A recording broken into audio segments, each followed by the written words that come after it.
Hello नमस्कार दोस्तों, my self Sunil Pancharia और मैं आप सबका यूडेट क्लासेस के इस डिजिटल प्लेटफॉर्म पर हार्दिक दिल से स्वागत करता हूं।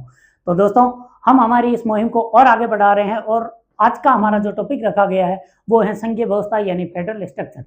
दोस्तों, हम इस टॉपिक के बारे में एक वीडियो ऑलरेडी बना चुके हैं जिसके अंदर हमने ये इस मुद्दे पर चर्चा की थी कि भारतीय संविधान में ऐसे कौन से प्रावधान हैं, ऐसे कौन से स्टेटमेंट है जो सुप्रीम कोर्ट ने दिए हो या फिर किसी अच्छे मतलब विद्वान राजनीतिक विशेषज्ञों ने दिए हो। ऐसे तमाम बिंदुओं के बारे में चर्चा की जो ये साबित करते थे कि भारतीय जो राजनीतिक व्यवस्था है वो कैसी है, एक संघात्मक राजनीतिक व्यवस्था है। लेकिन भारतीय संविधान के बारे में ये संघीय व्यवस्था इतना बहस का मुद्दा क्यों बना? क्योंकि इसके अंदर कुछ ऐसे प्रावधान हैं जो इसको क्या साबित करते हैं, एकात्मकता की और झुकाव वाला प्रावधान साबित करते हैं। तो कुछ तो ऐसे प्रावधान हैं। आज का हमारा जो चर्चा का मुद्दा है वो यही है कि भारतीय संविधान की ऐसी तमाम विशेषताओं के बारे में चर्चा करना जो ये बताती हैं कि भारतीय संविधान थोड़ा एकात्मकता की ओर झुकाव रखता है। क्योंकि कल हमने आइवर जेनिंग्स की एक कमेंट पढ़ी थी, उन्होंने कहा था कि भारतीय जो संघ व्यवस्था है वो कैसी है, एकात्मकता की ओर यानी मजबूत केंद्र वाली संघात्मक व्यवस्था है। तो देखते हैं भारतीय संविधान के ऐसे कौन से प्रावधान हैं जो इसे एकात्मकता की ओर झुका रहे हैं। क्योंकि ये एक बात तो भारत के संविधान का अनुच्छेद नंबर 1 भी कहता है कि साधारण जो आदर्श संघ व्यवस्थाएं होती हैं भारत के अंदर वैसी तो नहीं है। और सुप्रीम कोर्ट के वर्डिक्ट में भी यही बोला गया था कि भारतीय जो संघात्मक व्यवस्था है वो किसी भी स्तर की हो, यानी कि वो आदर्श संघात्मक व्यवस्था तो नहीं है। क्योंकि आदर्श संघात्मक व्यवस्था कहाँ है? अमेरिका के अंदर है, जहां पर राज्य अविभाज्य है।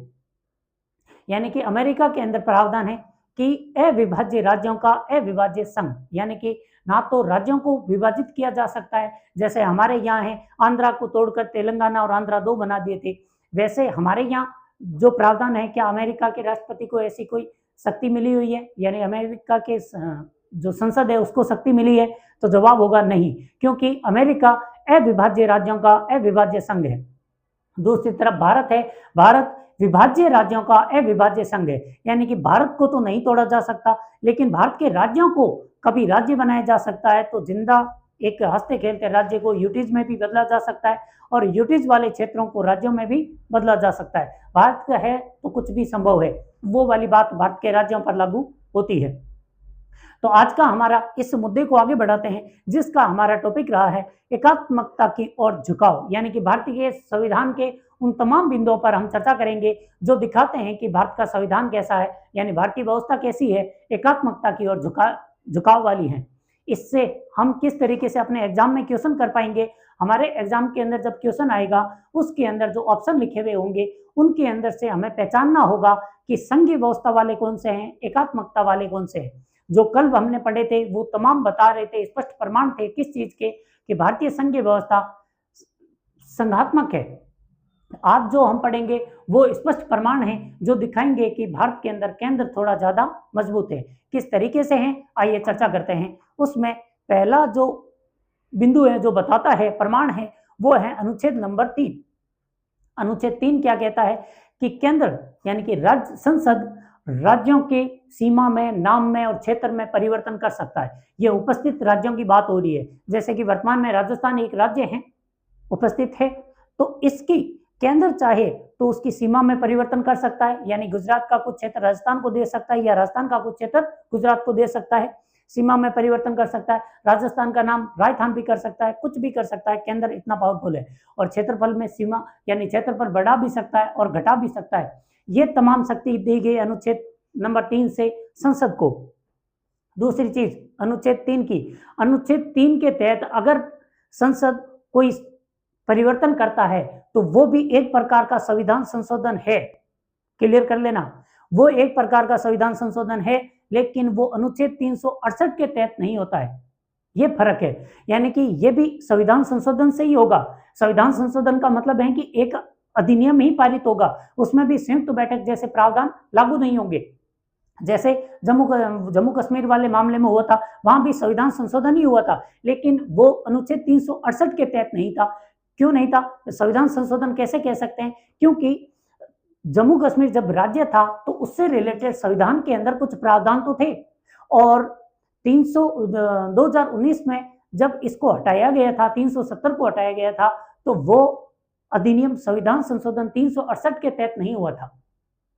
तो ये भी ऐसा ही कहता है कि संविधान संशोधन है और राष्ट्रपति राज्यपाल से एक निश्चित समय में अनुमति ले सकता है, यानी कि राज्यपाल से राय ले सकता है कि क्या आपके राज्य की सीमा को बढ़ा दिया जाए, घटा दिया जाए या नाम बदल दिया जाए। लेकिन मस्त बात यह है कि राज्यपाल जो भी राय देगा, राज्यपाल अगर बोल दे कि नहीं शक्तिमान, हमारे इस राज्य की सीमा को ऐसा ही रखा जाए, फिर भी राष्ट्रपति राज्यपाल की इस बात को माने, इसके लिए राष्ट्रपति बाध्य नहीं है। यानी कि वो एक फॉर्मेलिटी के रूप में राज्यपाल की राय लेते हैं, लेकिन राज्यपाल की हाँ या ना का कोई प्रभाव नहीं पड़ता। वही अक्षय कुमार वाली बात है, हाँ कर या ना कर, यही पर लागू होता है कि राष्ट्रपति राज्यपाल से यही कहते हैं कि तू हाँ कर या फिर ना कर, बदल के रहेंगे। फिर आता है दूसरा पॉइंट जो ये बताता है कि भारतीय संविधान एकात्मकता की ओर झुकाव रखता है। यहाँ पता चल रहा है कि राज्य की तो कोई मतलब पहचान ही नहीं है, जब चाहे संसद राज्य को हटा भी सकती है, नया राज्य वहां पर बना भी सकती है, 2 राज्यों में तोड़ भी सकती है, कुछ भी कर सकती है। पहला बता रहा है कि केंद्र बहुत मजबूत है। दूसरा देखते हैं अनुसूची 7 को ही देख लीजिए। अनुसूची 7 के आधार पर हम बोल रहे थे कि भारतीय संविधान कैसी व्यवस्था कर रहा है, संघात्मक व्यवस्था करता है। देखते हैं कैसी संघात्मक व्यवस्था है। पहला, जो ज्यादा महत्वपूर्ण विषय हैं वो किसको दिए गए? केंद्र को दिए गए, यानी मुख्य मुख्य विषय तो केंद्र के पास हैं, जो कुछ छोटे मोटे विषय होते हैं वो दिए गए राज्यों को। और दूसरी चीज संवर्ती सूची, संवर्ती सूची में जो विषय डाले गए हैं, कुछ बचे हुए महत्वपूर्ण विषय थे वो तो संवर्ती सूची में डाले गए। संवर्ती सूची के विषयों पर जब कानून बनाए जाते हैं वहां पर केंद्र थोड़ा और मजबूत है। कैसे? मान लो एक ही संवर्ती सूची, जैसे कि शिक्षा संवर्ती सूची का विषय, तो शिक्षा से संबंधित मान लो किसी राज्य ने एक बिल बना दिया और उसके बाद केंद्र ने एक और शिक्षा से संबंधित बिल बनाया, तो राज्य वाले विषय यानी कि बिल के ऊपर केंद्र वाला बिल हैवी रहेगा। इसका क्या मतलब हुआ? इसका मतलब हुआ कि संवर्ती सूची के विषयों पर राज्यों को बिल बनाने की यानी कानून बनाने की शक्ति तो है, लेकिन जब उसी विषय पर केंद्र भी बिल बनाएगा तो राज्य वाला बिल समाप्त हो जाएगा, यानी केंद्र वाला बिल हैवी हो गया। तो संवर्ती सूची फिर बता रही है कि केंद्र मजबूत है। और नेक्स्ट, एक और 7वीं अनुसूची के अंदर एक और प्रावधान कर रखा है, वो क्या है कि 5 विशेष परिस्थितियां ऐसी हैं जहां पर राज्य सूची के विषय पर केंद्र का प्रभुत्व हो जाता है, यानी संसद बिल बना सकती है, कानून बना सकती है। वो 5 परिस्थितियां देख लेते हैं कौन कौन सी है। पहली है अनुच्छेद नंबर 249, 249।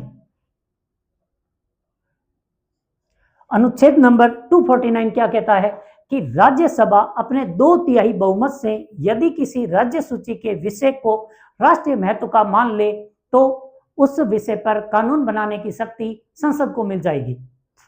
वैसे ये राष्ट्रीय महत्व का बनाएगी कौन? घोषित करेगी राज्यसभा। ये राज्यों का एक प्लस पॉइंट है कि ये वाला काम करने के लिए उनकी खुद की जो सभा है वही काम करेगी। लेकिन अनुच्छेद ने राज्य सूची के विषय को तो खत्म ही कर दिया। ये कहता है कि राज्यसभा अपने उपस्थित और मतदान देने वालों के 2/3 बहुमत से राज्य सूची के किसी भी विषय को राष्ट्रीय महत्व का घोषित कर सकती है। और राष्ट्रीय महत्व का घोषित करने का मतलब है संघ सूची, राज्य सूची से वो किस में चला गया? संघ सूची में चला गया। केंद्र को मजबूती दे रहा है। दूसरा, अनुच्छेद नंबर 250 ये कहता है कि राष्ट्रीय आपात जब भी लगेगा, राष्ट्रीय आपात के दौरान राज्य सूची के विषयों पर संसद कानून बना सकेगी। ठीक है भाई, ये भी केंद्र को मजबूत कर रहा है। फिर आता है अनुच्छेद नंबर 252। अनुच्छेद नंबर 252 कहता है यदि 2 या 2 से अधिक राज्य मिलकर संसद से ये रिक्वेस्ट करे, प्रार्थना करे कि महोदय आप हमारे राज्य सूची के विषय पर एक कानून बना दीजिए, तो संसद राज्य सूची के विषय पर भी कानून बना सकती है। हालांकि ये जबरदस्ती नहीं है, राज्यों की खुद की इच्छा पर है, लेकिन हमें ये अनुच्छेद याद रखने कि ये अनुच्छेद बताते हैं कि केंद्र थोड़ा मजबूत है, बाकी ये इतना ज्यादा बाध्य करने वाला है नहीं। फिर आता है अनुच्छेद नंबर 253। अनुच्छेद नंबर 253 कहता है यदि किसी विषय पर भारत की सरकार यानी कि केंद्र सरकार अंतर्राष्ट्रीय संधि कर लेती है, कोई फर्क नहीं पड़ता कि वो विषय राज्य सूची का है या फिर संघ सूची का। अगर केंद्र ने अंतर्राष्ट्रीय स्तर पर कोई संधि कर ली तो राज्य सूची के विषय पर भी केंद्र के जो शर्तें होंगी वो राज्यों पर लागू हो जाएगी। यानी अंतर्राष्ट्रीय संधि किसके अधीन होती है? केंद्र के अधीन होती है। और केंद्र जब राज्य अंतर्राष्ट्रीय संधि करता है तो किसी भी विषय का किसी भी सूची का विषय हो कोई फर्क नहीं पड़ेगा। तो ये भी बताता है कि संसद काफी पावर रखती है। वो अनुच्छेद नंबर 356, ये तो है राष्ट्रपति शासन की। राष्ट्रपति शासन जब लागू होता है तो राष्ट्रपति एक आदेश जारी करेगा या घोषणा कर सकते हैं कि राज्य सूची अब संसद के अधीन की जाती है। वैसे राष्ट्रपति शासन में राष्ट्रपति क्यों कहता है, ये सारी बातें हम वित्तीय आपात उपबंध पढ़ेंगे तब उसके बारे में तब थोड़ा ज्यादा बेटर तरीके से समझाएंगे। फिलहाल ये सोच लीजिए, ये घोषणा करने वाले कौन है? राष्ट्रपति संसद को राज्य सूची के विषय सौंप सकते हैं, क्योंकि राष्ट्रपति का शासन है, पूरा शासन राष्ट्रपति का है, तो वो कुछ भी कर सकते हैं। सारे काम कौन करेंगे? राष्ट्रपति करेंगे। तो ये 5 परिस्थितियां हैं जो बताती है कि राज्य सूची के विषय भी किसके विषय बन सकते हैं? संघ सूची के, यानी कि केंद्रीय सूची के विषय बन सकते हैं। ये 5 अनुच्छेद इसके बारे में विवरण देते हैं। उसके बाद देखते हैं कुछ और पॉइंट जो बताते हैं कि केंद्र बहुत मजबूत है। वो है अनुच्छेद नंबर 248A।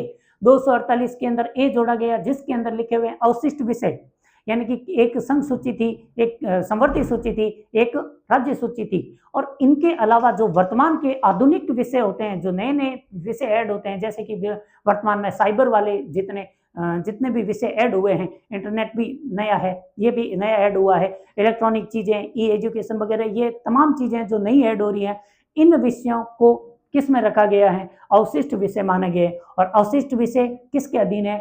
हमारी संसद के अधीन है। ब्रिटिश काल के अंदर अवशिष्ट विषय वायसराय के अधीन थे। भारत शासन अधिनियम 1935 में कहा गया था। और जबकि जब उदय का प्रस्ताव आई थी, यानी कि नेहरू जी ने जब प्रस्तावना प्रस्तुत की थी, उस समय बोला गया था कि अवशिष्ट विषय किसको दे दीजिए, और नेहरू रिपोर्ट में भी यही बोला गया था कि अवशिष्ट विषय राज्यों को देने चाहिए। और जबकि भारतीय संविधान ने किसको दिए हैं? संसद को दिए हैं। नेक्स्ट, अनुच्छेद नंबर 155, सबसे ज्यादा सुर्खियों में रहने वाला, कि राज्यपाल की आप जब नियुक्ति करते हैं तब राज्यपाल की नियुक्ति संसद करती है, यानी राष्ट्रपति राज्यपाल को नियुक्त करते हैं। दूसरी चीज, राज्यपाल राष्ट्रपति के प्रसाद पर्यंत पद पर रहते हैं, यानी कि जब तक राष्ट्रपति चाहेंगे तब तक वो पद पर रहते हैं। और राज्यपाल का कार्यकाल तो 5 साल का है, लेकिन जब भी राष्ट्रपति चाहें तब हटा सकते हैं। और इन शॉर्ट कहा जाता है, ऐसा कई बार कमेंटें पास होती हैं कि राज्यपाल केंद्र का एक एजेंट के रूप में हमारे राज्यों के अंदर कार्य करते हैं। ऐसे विपक्ष की सरकारें तो जनरली ऐसा ही बोलती रहती है। तो ये जो राज्यपाल जैसे गरिमामय पद के बारे में ये कमेंट पास होती है, उसका कई बार तो ऐसा देखा गया है, उदाहरण मिले हैं जो ये बताते हैं कि राज्यपाल कई बार केंद्र के एजेंट के रूप में कार्य करने लग जाते हैं। तो ये भी क्या बताता है कि भाई राज्य का जो सर्व प्रमुख है राज्यपाल, वो अगर केंद्र के अधीन चला गया तो फिर बचे ही क्या है, छोड़ते हैं। फिर आता है अनुच्छेद नंबर 312, जो है ऑल इंडिया सर्विसेज, यानी अखिल भारतीय सेवाएं, IAS, IPS, IFS, ये 3 अखिल भारतीय सेवाएं हैं। इनके बारे में प्रावधान है अनुच्छेद 312 में। अनुच्छेद 312 कहता है कि राज्यसभा नई अखिल भारतीय सेवाओं का गठन कर सकती है। तो इसमें प्रॉब्लम कहाँ है? प्रॉब्लम यहाँ है कि इनकी नियुक्ति तो केंद्र सरकार करती है, लेकिन ये कार्य करते हैं राज्यों के अंदर। तो वहां पर इन पर संपूर्ण नियंत्रण किसका होता है? केंद्र का। जबकि ये इतने उच्च अधिकारी हैं और ये इतने उच्च अधिकारी रहते राज्यों में, यानी कि राज्यों की सरकार के पास इन पर अधिकारियों पर नियंत्रण रखने की कोई शक्ति नहीं होने की वजह से ये कई बार संघवाद के खिलाफ में भी हो जाता है, मामला सीरियस हो जाता है। हमने शायद 2 साल पहले का ही मामला था, यहाँ पश्चिम बंगाल के अंदर एक अधिकारी को केंद्र ने अपने पास बुला लिया था और राज्य सरकार ने अपने पास रखने के लिए काफी हो हल्ला मचा रखा था, मतलब काफी हंगामा हुआ था। वो ये अखिल ऑल इंडिया सर्विसेज वाले मामले ही होते हैं। फिर आगे देखते हैं एकीकृत न्यायपालिका। एकीकृत न्यायपालिका का मतलब है भारत के अंदर राज्य अलग है, यानी राज्यों की सरकार अलग चलती है, केंद्र की सरकार अलग चलती है, लेकिन न्यायपालिका एक एकीकृत है। एकीकृत होने का मतलब है जैसे ही मान लो इसका सत्र न्यायालय से कोई सजा या सुनवाई हुई, उसके खिलाफ में आप हाईकोर्ट में अपील कर सकते हो, हाईकोर्ट के भी खिलाफ में आप चाहो तो सुप्रीम कोर्ट जाकर अपील कर सकते हो। ये एकीकरण है। लेकिन ऐसा नहीं है कि आप राज्य सरकार ने कोई कार्य नहीं किया है तो आप फिर केंद्र सरकार से कार्य करवा लो, ऐसी व्यवस्था नहीं होती है उस प्रशासनिक व्यवस्था में। लेकिन न्यायपालिका के मामले में ऐसा होता है। फिर आता है निर्वाचन आयोग। भारत के अंदर एक ही निर्वाचन आयोग है जो राज्यों के चुनाव भी करवाते हैं, केंद्र के चुनाव भी करवाते हैं। तो ये भी एकीकृत बता रहा है कि भारत के अंदर एकात्मकता की ओर झुकाव है। कैग होता है भारत सरकार के, यानी कि किसी भी सरकार के जो लेखा जोखा होता है उसकी ऑडिटिंग करने वाला। ऑडिटिंग करने का मतलब है उसके सही गलत को, उसके खर्च को और जो बजट आवंटित हुआ था, इन सारी चीजों के बारे में जांच करने वाला। और कैग भारत सरकार का भी वही है और राज्यों का भी वही है। भारत सरकार का है तब तक तो ठीक है क्योंकि उसको अपॉइंट करने वाले भी कौन होते हैं, भारत सरकार यानी संसद ही होती है। लेकिन वही संसद का चुना हुआ व्यक्ति राज्यों की अगर ऑडिटिंग करेगा तो कई बार ऐसे मामले आते हैं, राज्य ऑब्जेक्शन करते हैं, जो विपक्ष की सरकार वाले होते हैं उनको ऐसा लगता है कि कैग उनके खिलाफ में केंद्र के एक एजेंट के रूप में काम करता है। बाकी कैग वैसे इतना एक आइडियल पद है, अभी तक इनके बारे में ज्यादा कोई ऐसे मामले नहीं आए हैं जिनमें कैग ने अपनी ईमानदारी से कार्य नहीं किए हो, तो वो एक आदरणीय पद है, सम्मानजनक है।